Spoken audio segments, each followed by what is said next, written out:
Ms. Elizabeth Carter was thrilled when she received the offer from St. Augustine's Academy. Known for its lush, sprawling campus and a reputation for academic excellence, the school seemed like the perfect place to further her teaching career. Elizabeth had always been passionate about education, believing deeply in the potential of every student. She arrived on campus with high hopes and a determination to make a difference. From the moment she passed through the imposing iron gates of St. Augustine's, she was struck by the grandeur and history of the institution. The buildings, with their ivy-covered stone facades, stood like sentinels of tradition and prestige. The air was filled with the faint scent of aged wood and blooming gardens, and the quiet hum of disciplined activity added to the atmosphere of intellectual rigor. Elizabeth's initial interactions with the students were positive. They were polite, well-mannered, and exceptionally bright. However, she couldn't help but notice an odd uniformity in their behavior. They followed routines with a precision that seemed almost robotic, their expressions often blank, their conversation stilted. The students' eyes, though bright and intelligent, held a distant look, as if their thoughts were somewhere far away. During her first week, Elizabeth was introduced to the staff at a formal reception hosted by Dr. Alistair Grayson, the enigmatic headmaster of St. Augustine's. Dr. Grayson was a tall, imposing figure with a magnetic presence.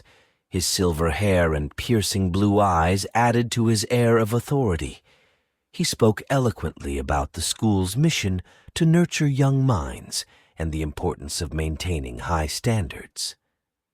Yet, despite his charisma, Elizabeth found herself feeling uneasy around him. There was something unnerving about the way he seemed to observe everything with a calculating gaze. His compliments, though generous, felt insincere, like a carefully rehearsed script. As she settled into her role, Elizabeth began to notice peculiar aspects of the school's operation. The strict schedules the students adhered to were unusual even for a disciplined boarding school.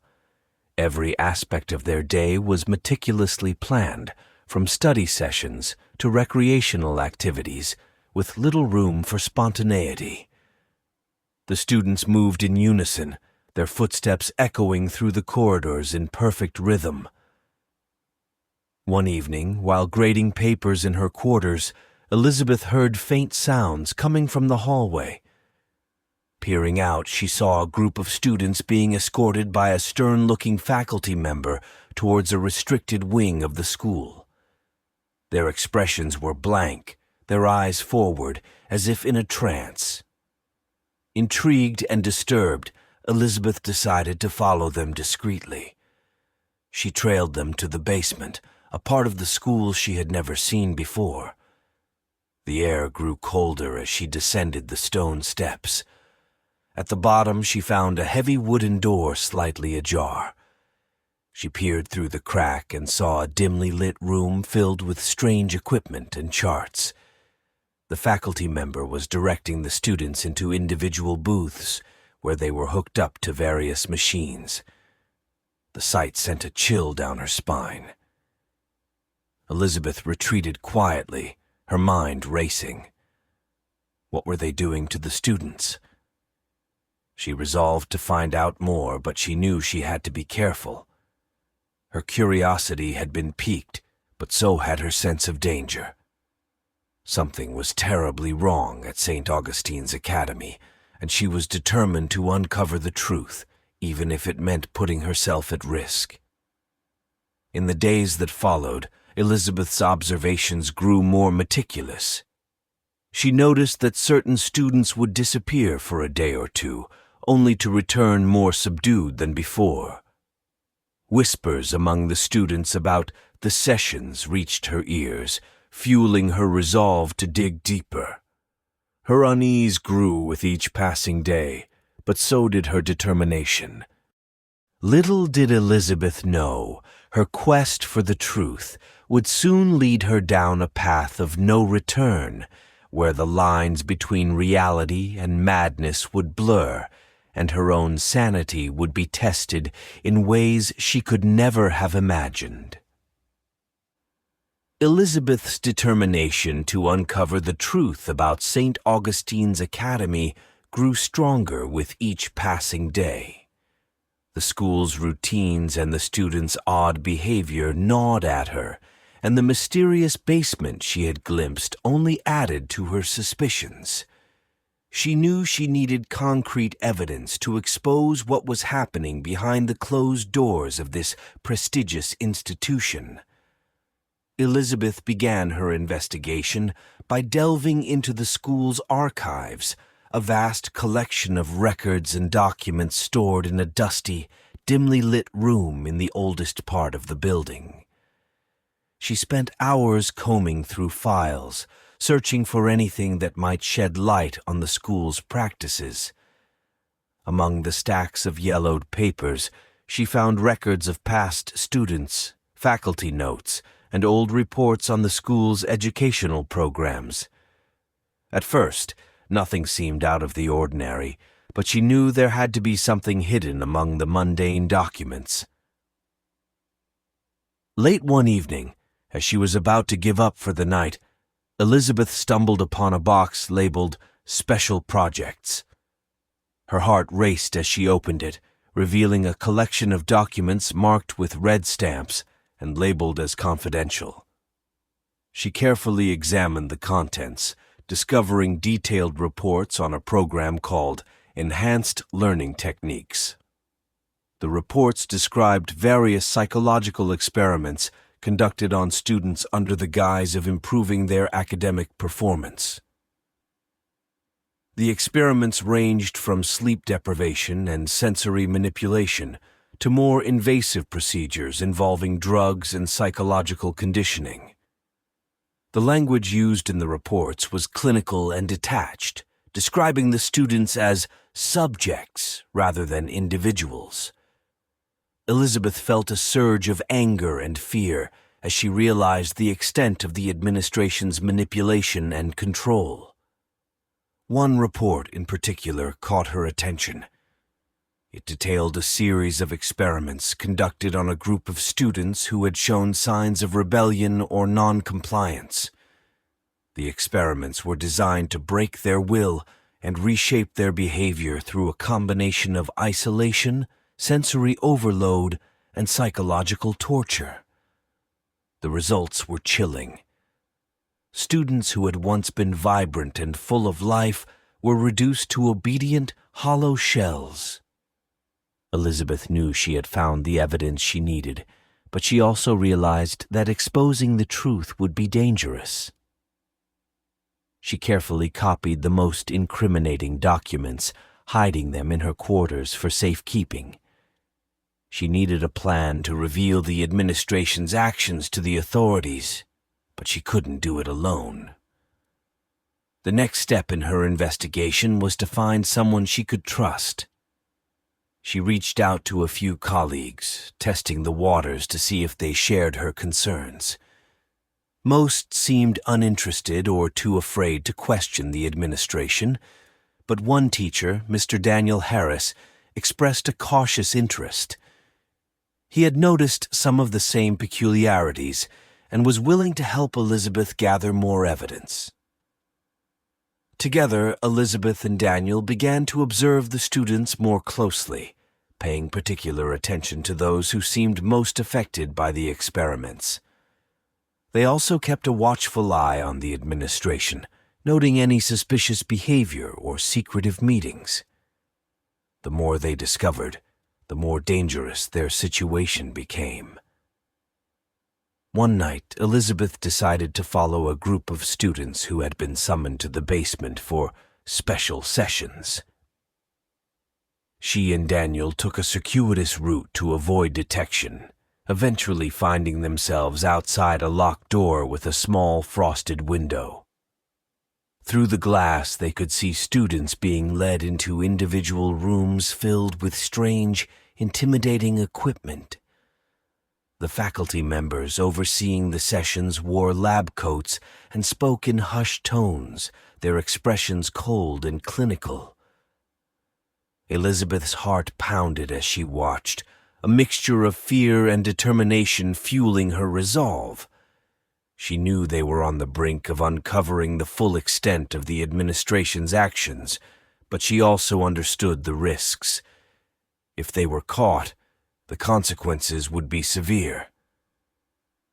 Despite the danger, Elizabeth and Daniel continued their investigation, piecing together a damning picture of the school's true nature. They documented everything they could, hoping to gather enough evidence to expose the administration's crimes. But as they delved deeper, they began to realize that they were not the only ones watching. Elizabeth started receiving cryptic messages, warning her to stop her investigation. Notes were slipped under her door, and anonymous emails appeared in her inbox, all urging her to leave well enough alone. The messages were unsettling, but they only strengthened her resolve. She knew she was on the right track, and she couldn't back down now. Little did Elizabeth know, the administration was already one step ahead. Dr. Grayson had noticed her unusual behavior and was quietly orchestrating her downfall. The net was tightening around her, and soon she would find herself ensnared in the very system she sought to expose. Elizabeth's determination to uncover the dark secrets of St. Augustine's Academy came at a cost. The atmosphere around her grew increasingly tense, and her every move seemed to be under scrutiny. Dr. Alistair Grayson, ever the master manipulator, sensed her defiance and began to subtly tighten the school's grip on her. One evening, as Elizabeth and Daniel were reviewing their gathered evidence in the privacy of her quarters, they heard a faint knock at the door. Elizabeth's heart skipped a beat, and she motioned for Daniel to hide the documents. She opened the door to find one of the senior staff members, Miss Prudence, standing there with an unsettlingly calm expression. "Miss Carter," she said in a measured tone, "Dr. Grayson would like to see you in his office." Elizabeth's stomach churned with dread, but she maintained her composure. "Of course, I'll be there shortly."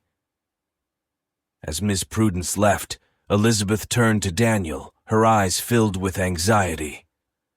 "Hide everything. We can't afford to lose this." Daniel nodded, quickly gathering the evidence and hiding it in a secret compartment beneath a loose floorboard. "Be careful, Elizabeth. I have a bad feeling about this." With a deep breath, Elizabeth made her way to Dr. Grayson's office. The corridors felt colder than usual, the silence oppressive. She reached the imposing door of the headmaster's office and knocked. Dr. Grayson's voice, smooth and authoritative, beckoned her inside. "Ah, Ms. Carter," he said with a smile that didn't reach his eyes. "Please have a seat." Elizabeth sat down, her hands clasped tightly in her lap to hide their trembling. Dr. Grayson leaned back in his chair, studying her intently. "I've noticed some rather unusual behavior from you lately," he began, his tone casual but with an undercurrent of menace. "You've been quite inquisitive, haven't you?" Elizabeth forced herself to remain calm. "As a teacher, I believe it's important to understand the environment in which my students are learning." Dr. Grayson's smile widened, but his eyes remained cold. "Indeed. However, there are boundaries, Ms. Carter. Boundaries that, when crossed, can lead to misunderstandings and unfortunate consequences." She met his gaze, refusing to be intimidated. "I'm only trying to do what's best for the students." "Of course," he said, leaning forward slightly. "But sometimes what we believe is best can be misguided. You see, St. Augustine's has a long-standing tradition of excellence, and we employ unique methods to maintain that standard, methods that are not for everyone to understand." Elizabeth's pulse quickened. "I've seen the methods you're referring to, Dr. Grayson. They are unethical and harmful." Dr. Grayson's expression hardened. "Miss Carter, you are treading on dangerous ground. I would advise you to reconsider your stance for your own well-being." With that, he dismissed her, and Elizabeth left the office feeling more determined than ever. But her actions had not gone unnoticed. The following days were filled with a growing sense of paranoia. She felt eyes on her at all times, and her every movement seemed to be shadowed. One evening she returned to her quarters to find them in disarray. Her belongings had been searched, drawers left open, and papers scattered. The hidden compartment under the floorboard had been discovered, but thankfully Daniel had managed to move the evidence to a safer location earlier that day. A sense of violation and dread settled over her. The next morning, Elizabeth found an anonymous note slipped under her door. "Stop investigating or face the consequences." Her hands shook as she read the threat, but her resolve only strengthened. She knew she had to act quickly before it was too late. Elizabeth and Daniel decided to attempt one last desperate move to expose the truth. They planned to sneak into the basement again, this time with a camera to document the experiments. The risk was enormous, but they had no other choice. Under the cover of night, they made their way to the basement entrance. The school was eerily quiet, the hallways shrouded in darkness. As they descended the stone steps, Elizabeth's heart pounded in her chest. They reached the door to the hidden laboratory and carefully pushed it open. Inside, the scene was just as disturbing as Elizabeth remembered. The students, now reduced to mere subjects, were hooked up to various machines, their faces devoid of emotion. The faculty members moved with practiced efficiency, their expressions cold and detached. Elizabeth and Daniel quickly began recording, capturing every detail. But as they did, they heard footsteps approaching. Panic surged through them as they realized they had been discovered. Dr. Grayson, flanked by several staff members, entered the room, his face a mask of controlled fury. "Ms. Carter," he said icily, "I warned you." Elizabeth and Daniel were swiftly apprehended and separated. Elizabeth was taken to a small, windowless room and restrained. She could hear faint sounds of struggle and muffled cries from elsewhere in the basement, but she had no way of knowing what was happening to Daniel. Dr. Grayson entered the room, his expression devoid of the previous pretense of friendliness. "You should have heeded my warning, Ms. Carter. Now, you will face the consequences of your actions." Elizabeth's heart sank as she realized the full extent of her peril. She had become a pawn in the very game she sought to expose, and her fate was now in the hands of the manipulative and ruthless headmaster. Elizabeth's mind raced as she lay strapped to the cold metal table in the windowless room. The sterile scent of antiseptic filled her nostrils, mingling with the faint metallic tang of fear. The room was dimly lit by a single overhead light, casting long, eerie shadows on the walls.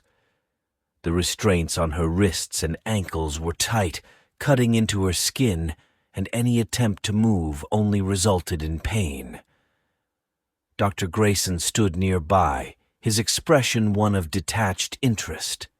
He held a clipboard and made notes, occasionally glancing at Elizabeth as if she were no more than an intriguing specimen. The cold indifference in his eyes chilled her to the bone. "You see, Miss Carter," he began, his voice calm and clinical, "St. Augustine's Academy is not just a place of education. It's a place of discovery, of pushing the boundaries of the human mind. You, unfortunately, have become part of our research." Elizabeth struggled against her bonds, her heart pounding. "You're insane. This is torture, not research." Dr. Grayson raised an eyebrow, his expression unchanging. "That's a matter of perspective. Our methods are unconventional, yes, but they yield results. The world outside these walls may not understand, but progress often comes at a cost." He turned to one of his assistants, a young man with an equally dispassionate demeanor. "Prepare the first series of tests." The assistant nodded and began setting up various pieces of equipment. Electrodes were attached to Elizabeth's temples, and a heart rate monitor was placed on her chest. The hum of machinery filled the room, and Elizabeth's fear escalated. She could feel the cold sweat on her forehead, her breath coming in shallow, rapid gasps.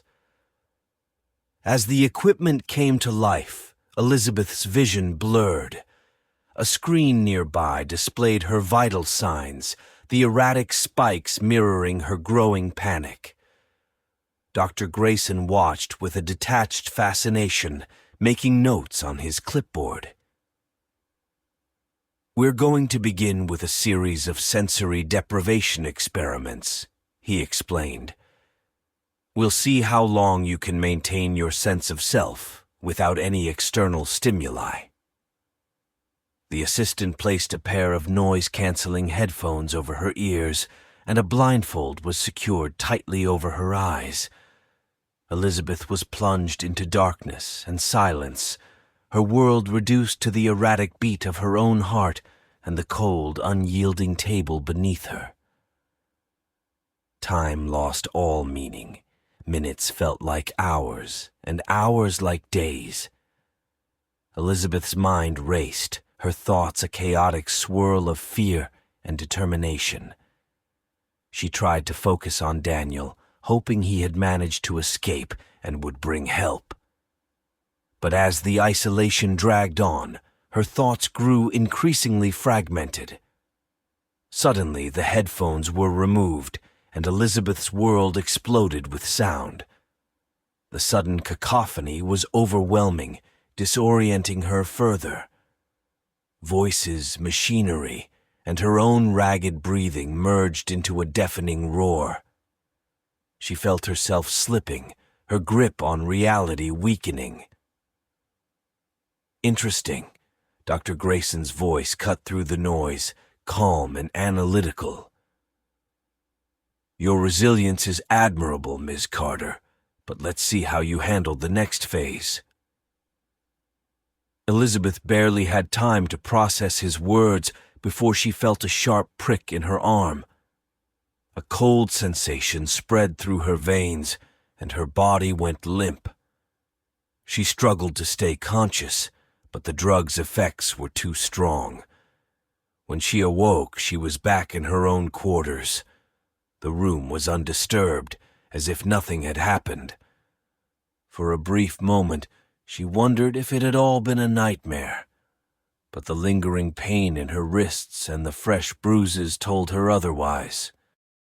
Elizabeth knew she had to act quickly. She retrieved the hidden evidence and contacted Daniel, who had miraculously managed to avoid capture. Together they devised a plan to expose the horrors of St. Augustine's Academy to the outside world. Using a hidden camera, they recorded a final video detailing the experiments, the abuse, and their own plight. Elizabeth's voice was steady, though her eyes betrayed her fear. They sent the video to every news outlet and regulatory agency they could think of, hoping against hope that someone would take action. As they waited for a response, Elizabeth felt a sense of grim determination. She had faced the darkness within the academy and survived, but the fight was far from over. She knew that Dr. Grayson and his accomplices would stop at nothing to protect their secrets. The final moments of their ordeal came swiftly. Security forces stormed the school, alerted by the damning evidence Elizabeth and Daniel had provided. The administration was arrested, and the students were freed from their nightmarish ordeal. But for Elizabeth, the victory was bittersweet. She knew that the scars of her experience would remain, haunting her for the rest of her life. As she walked away from St. Augustine's Academy, she couldn't help but feel a sense of loss for the innocence and trust that had been shattered. The world outside the academy was bright and full of promise, but Elizabeth's journey had left her forever changed. She had faced the darkness and emerged stronger, but the echoes of her time in the Sinister school would always linger, a reminder of the thin line between knowledge and madness.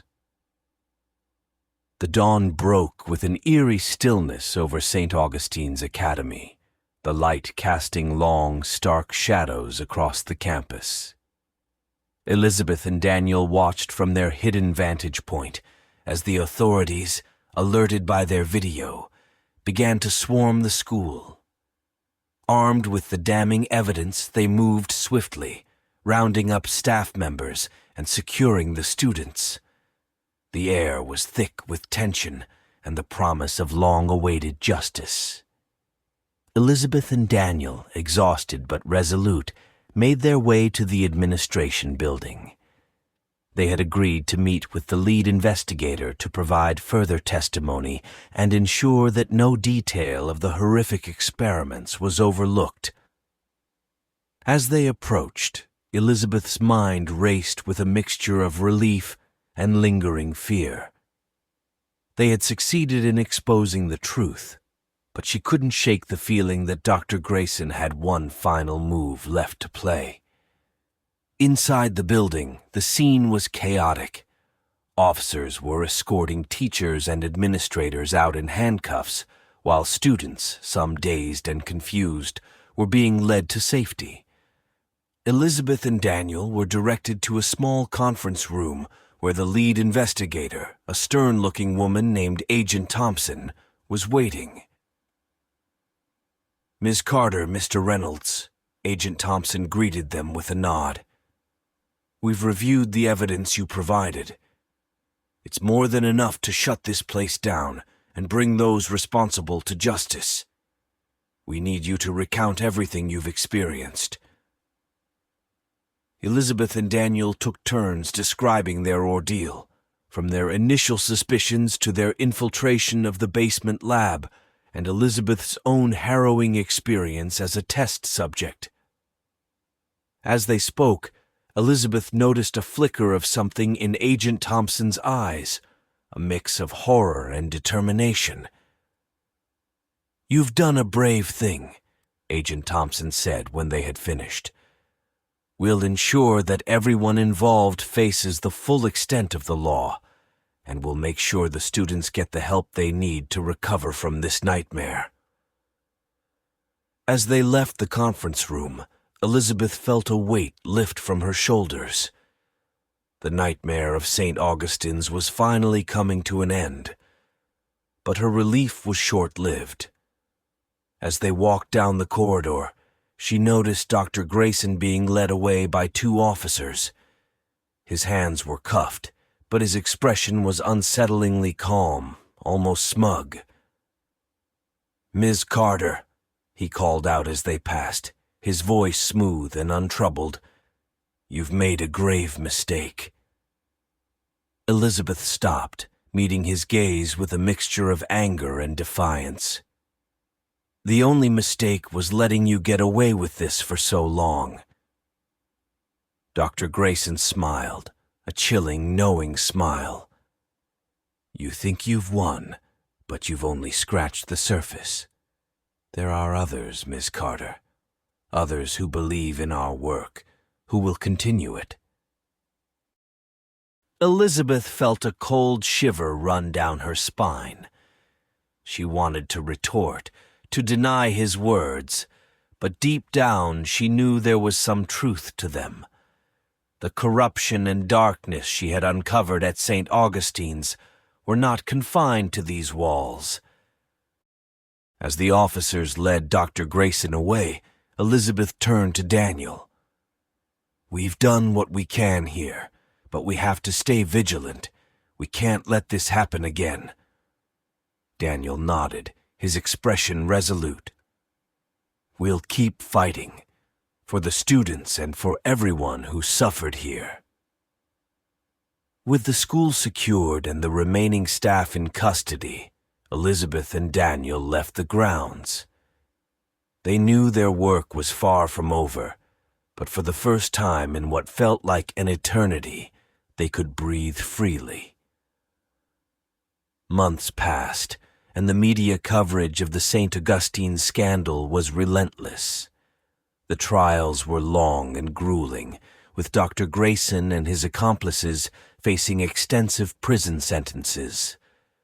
Elizabeth and Daniel became reluctant public figures, their bravery celebrated, but their privacy invaded by constant attention. One evening, as Elizabeth sat in her small apartment, sifting through the latest batch of letters from former students and concerned citizens, she found herself reflecting on the ordeal. The scars, both physical and emotional, were still raw, but she felt a growing sense of purpose. They had saved many lives, and that knowledge gave her strength. Just as she was about to set the letters aside, her phone buzzed with a new message. It was from Daniel. "Turn on the news," it read. Elizabeth grabbed the remote and flipped to the news channel. Her heart sank as she saw the headline. "New allegations of psychological experiments in elite schools."